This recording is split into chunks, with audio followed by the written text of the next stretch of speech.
Amare, you did something that apparently very few other people in the NBA want to do. You signed with the New York Knicks. I knew that was on there. There's been a lot of conversation on this show in particular, and the man that normally sits where Ryan's sitting right now, about why the New York Knicks cannot become a free agent destination. How is it they can't attract somebody? Why won't KD come to New York? Why won't Kyrie come to New York and play for the Knicks? What's missing in New York that perhaps you saw at one time, or perhaps after signing saw wasn't there? What's the problem with the Knicks? Well, I think right now it's a matter of not winning is the major problem, and the notion of the organization not being as professional as it should be.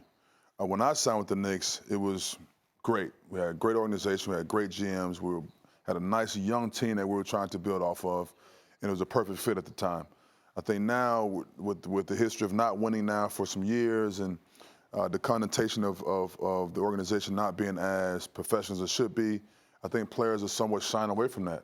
But eventually, with the young guys, with Coach Fizdale doing with those young guys there, I think they will continue to get better as a team and an organization, and hopefully the tables turn in the near future. What do you mean by not professional?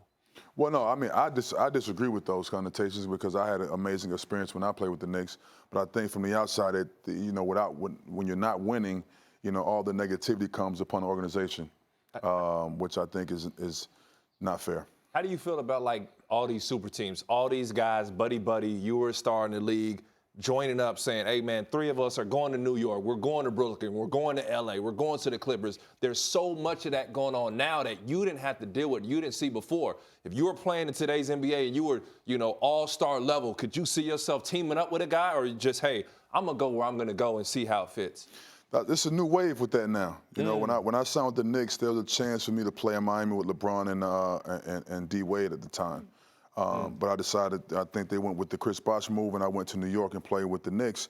But I think toward that part of my career is when the shift started to change, where guys wanted to link up and play as a unit. But before that, it was more so like, who's the best player? I'm going to compete against the best. When you got that phone call, why didn't you make that move? Well, I mean, obviously, it was very early in free agency. Pat Riley and the guys were the first one that called me during free agency. And so it was a negotiating tactic that took place from that point. And free agency is a time where you want to listen to every team, and you want to weigh out your options. And so that's how it went down. You regret that move at all? It wasn't my decision.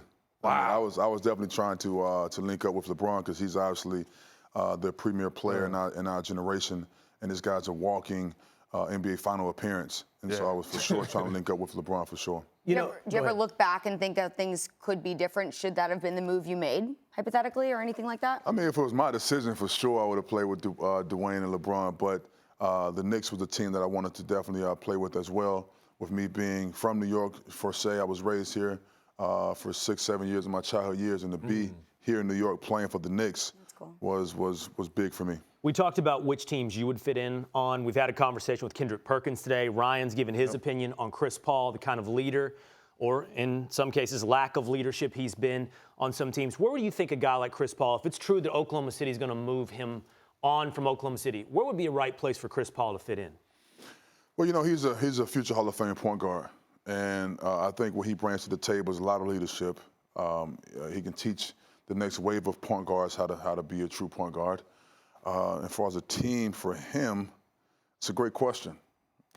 He's a ball-dominant point guard, so therefore it's kind of hard to pinpoint a specific team for him this season. But hopefully everything works out for the best for him and his family, and he's able to land a nice place where he can finish off his career strong. I just want to finish up, man. Look, we're going to make a petition.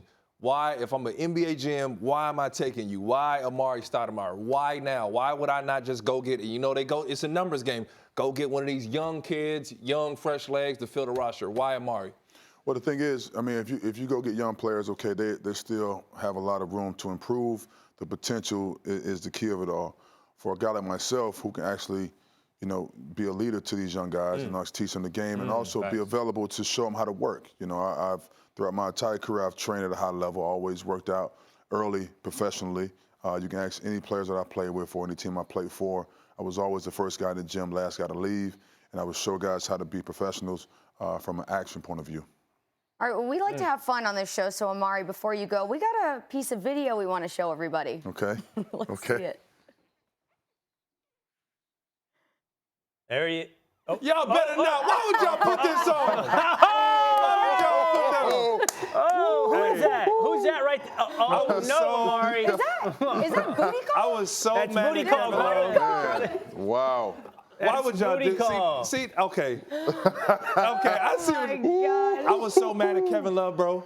I was so mad at Why? Kevin Is Love. Amari fierce, just doing man. it to you because you switched right Because he there? let him go. Hey, but He no, gonna Rob, let- hey, we played overseas too, bro. And you played in the Canary Islands, man. We had a great competitive matchup there as well, man. No, we went at That it was again. That fun. was a fun game, Competitive yo. meaning you dunked on him in the Canary Islands too? No, he was playing great. We had a good time. Yo. Listen, because Kevin Love takes him, and then Kevin Love hits the Olay, and I'm like, you gonna let this man get to his right hand? It's the setup. Like, come on, man. Are you gonna wear the It's not your day today. It when you wasn't come yesterday. back? It's not again. Yeah, for sure, man. I wear them for protection. You gonna wear those glasses? Oh, Hey, yeah. real quick, I wrote it down. You said young teams that need veteran leadership that might be on the verge of coming through, okay? I wrote it down.